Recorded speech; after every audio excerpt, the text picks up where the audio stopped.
मिसाल टुडे से मैं आपका साथी, आपका मित्र कुणाल पंत। तो साथियों, चलते हैं और जानते हैं हम भारतवर्ष की एक महान शख्सियत के बारे में, और वह महान शख्सियत है doctor APJ Abdul Kalam. APJ Abdul Kalam जी का पूरा नाम अबुल पकिर जलालुद्दीन अब्दुल कलाम, जो कि मिसाइल मैन और जनता के राष्ट्रपति के नाम से भी जाने जाते हैं। भारतीय गणतंत्र के 11वें निर्वाचित राष्ट्रपति थे। वे भारत के पूर्व राष्ट्रपति, जाने माने वैज्ञानिक और अभियंता, इंजीनियर के रूप में भी विख्यात थे। उन्होंने सिखाया कि जीवन में चाहे कैसी भी परिस्थितियां क्यों न हो, जब आप अपने सपने पूरा करने की ठान लेते हैं और उन्हें पूरा करके ही रहते हैं। अब्दुल कलाम के विचार आज भी युवा पीढ़ी के आगे बढ़ने को प्रेरित करते रहते हैं।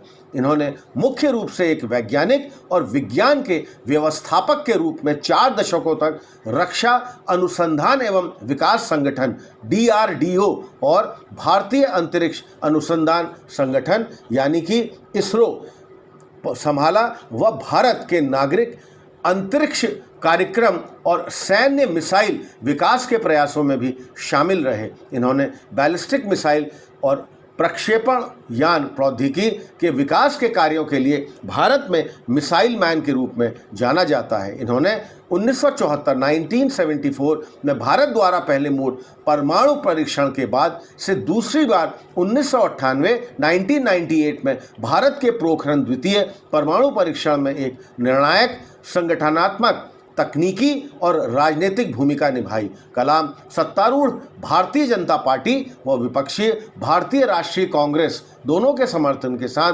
2002 में भारत के राष्ट्रपति चुने गए। 5 वर्ष की अवधि की सेवा के बाद वह शिक्षा, लेखन और सार्वजनिक सेवा के अपने नागरिक जीवन में लौट आए। इन्होंने भारत रत्न, भारत के सर्वोच्च नागरिक सम्मान सहित कई प्रतिष्ठित पुरस्कार प्राप्त भी किए। अगर हम इनके प्रारंभिक जीवन की बात करते हैं तो 15 अक्टूबर 1931 को धनुषकोडी गांव रामेश्वरम, तमिलनाडु के एक मध्यम वर्गीय मुस्लिम अंसार परिवार में इनका जन्म हुआ था। इनके पिता जलालुद्दीन ना तो ज़्यादा पढ़े लिखे थे और ना ही ज़्यादा पैसे वाले थे। इनके पिता मछुआरों को नाव किराए पे दिया करते थे। अब्दुल कलाम संयुक्त परिवार में रहते थे। परिवार की सदस्य संख्या का अनुमान इस बात से भी लगाया जाता है कि वह स्वयं 5 भाई एवं 5 बहनें थीं और घर में 3 परिवार रहा करते थे।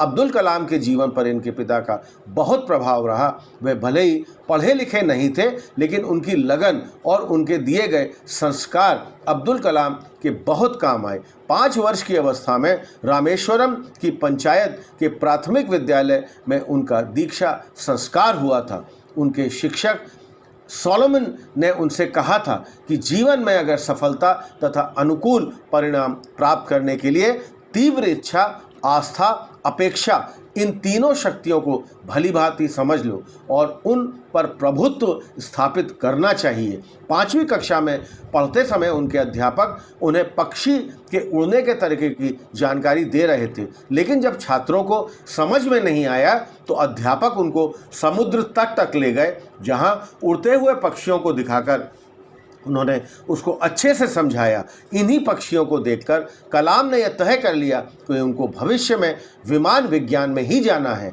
कलाम के गणित के अध्यापक सुबह ट्यूशन लेते थे, लेकिन इसलिए वह सुबह 4 बजे गणित की ट्यूशन पढ़ने चले जाया करते थे। अगर हम इनके वैज्ञानिक जीवन की बात करें तो 1972 में वो भारतीय अंतरिक्ष अनुसंधान संगठन से जुड़ गए थे। अब्दुल कलाम को परियोजना महानिदेशक के रूप में भारत का पहला स्वदेशी उपग्रह SLV-3 प्रक्षेपास्त्र बनाने का श्रेय हासिल हुआ। 1980 में इन्होंने रोहिणी उपग्रह को पृथ्वी की कक्षा के निकट स्थापित कर दिया था। इस प्रकार भारत भी अंतर्राष्ट्रीय अंतरिक्ष क्लब का सदस्य बन गया। इसरो लॉन्च व्हीकल प्रोग्राम को परवान चढ़ने का श्रेय भी कलाम साहब को ही जाता है। कलाम ने स्वदेशी लक्ष्य भेदी नियंत्रित प्रक्षेपास्त्र गाइडेड मिसाइल्स को डिज़ाइन दिया। इन्होंने अग्नि और पृथ्वी जैसे प्रक्षेपास्त्रों को स्वदेशी तकनीक से बनाया।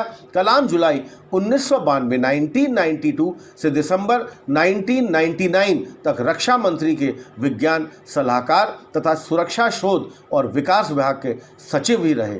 इन्होंने रणनीतिक प्रक्षेपास्त्र प्रणाली का उपयोग आग्नेयास्त्रों के रूप में किया। इसी प्रकार पोखरण में दूसरी बार परमाणु परीक्षण भी परमाणु ऊर्जा के साथ मिलाकर किया गया।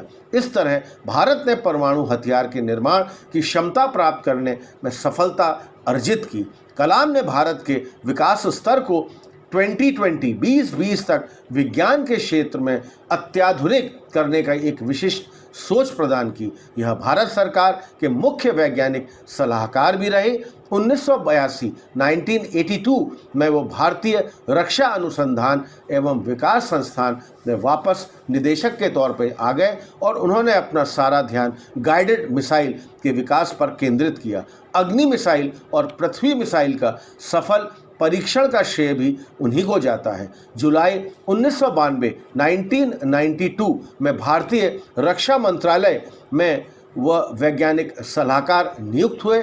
उनकी देखरेख में भारत ने 1998 में पोखरण में अपना दूसरा सफल परमाणु परीक्षण किया और परमाणु शक्ति को संपन्न राष्ट्रों की सूची में भारत का नाम शामिल हुआ। अब अगर हम राष्ट्रपति दायित्व की बात करें तो राष्ट्रपति के कार्यालय छोड़ने के बाद कलाम ने भारतीय प्रबंधन संस्थान शिलांग, भारतीय प्रबंधन संस्थान अहमदाबाद, भारतीय प्रबंधन संस्थान इंदौर व भारतीय विज्ञान संस्थान बेंगलोर के मानद फेलो व एक विजिटिंग प्रोफेसर के रूप में वो चले गए। भारतीय अंतरिक्ष विज्ञान एवं प्रौद्योगिकी संस्थान तिरुवनंतपुरम के कुलाधिकारी, अन्ना विश्वविद्यालय में एरोस्पेस इंजीनियर के प्रोफेसर और भारत भर में कई अन्य शैक्षणिक और अनुसंधान संस्थानों में वो सहायक बने।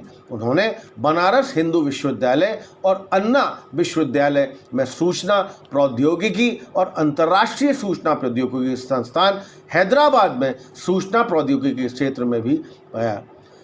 मई 2012 में कलाम ने भारत के युवाओं के लिए कार्यक्रम भ्रष्टाचार को हराने में एक केंद्रीय विषय के साथ मैं आंदोलन को क्या दे सकता हूं का शुभारंभ किया। उन्होंने यहाँ तमिल कविता लिखने और वेन्नई नामक दक्षिण भारतीय स्ट्रिंग वाद्य यंत्र को बजाने का भी आनंद लिया। कलाम कर्नाटक भक्ति संगीत हर दिन सुनते रहते थे और हिंदू संस्कृति में विश्वास रखते थे। उन्होंने 2003 व 2006 में MTV youth icon of the year के लिए नामांकित भी किया गया। 27 जुलाई 2015 27 जुलाई 2015 की शाम अब्दुल कलाम भारतीय प्रबंधन संस्थान शिलांग में रहने योग्य ग्रह पर एक व्याख्यान दे रहे थे। तभी उन्होंने जोरदार कार्डियक अरेस्ट, दिल का दौरा पड़ा और वे बेहोश होकर गिर पड़े। लगभग 6:30 बजे गंभीर हालत में उन्हें बेथानी अस्पताल में ICU में लाया गया और 2 घंटे के बाद ही उनकी मृत्यु की पुष्टि कर दी गई।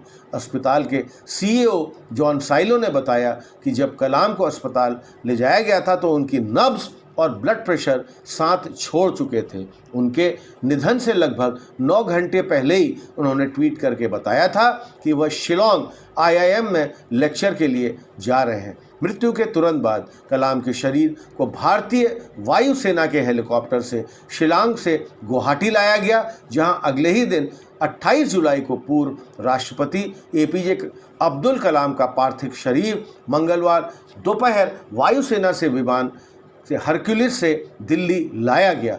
लगभग 12:15 पर विमान पालम हवाई अड्डे पर पहुंचा। सुरक्षा बलों ने पूरे राजकीय सम्मान के साथ कलाम के पार्थिव शरीर को विमान से उतारा। वहां प्रधानमंत्री नरेंद्र मोदी, राष्ट्रपति प्रणब मुखर्जी, दिल्ली के मुख्यमंत्री अरविंद केजरीवाल व तीनों सेनाओं के प्रमुखों ने इसकी अगवानी की और कलाम के पार्थिव शरीर पर पुष्पहार अर्पित किए।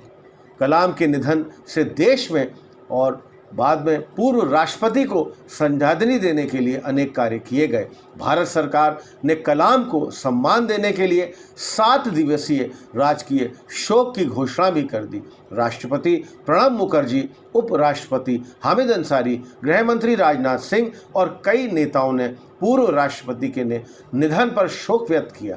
प्रधानमंत्री नरेंद्र मोदी ने कहा कि कलाम का निधन वैज्ञानिक समुदाय के लिए एक बहुत बड़ी क्षति है। वह भारत को महान ऊंचाइयों तक ले गए।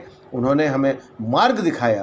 पूर्व प्रधानमंत्री मनमोहन सिंह, जिन्होंने कलाम के साथ प्रधानमंत्री के रूप में सेवा भी की थी, उन्होंने कहा कि उनकी मृत्यु के साथ ही देश ने एक महान मनुष्य को खोया है, जिसने देश की रक्षा प्रौद्योगिकी के आत्मनिर्भरता को बढ़ावा दिया, उसके लिए एक अभूतपूर्व योगदान भी दिया।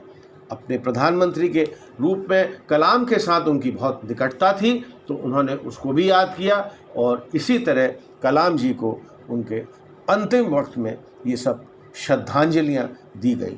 तो साथियों, आज का हमारा ये वक्तव्य भारत वर्ष की एक महान शख्सियत APJ Abdul Kalam, doctor APJ Abdul Kalam.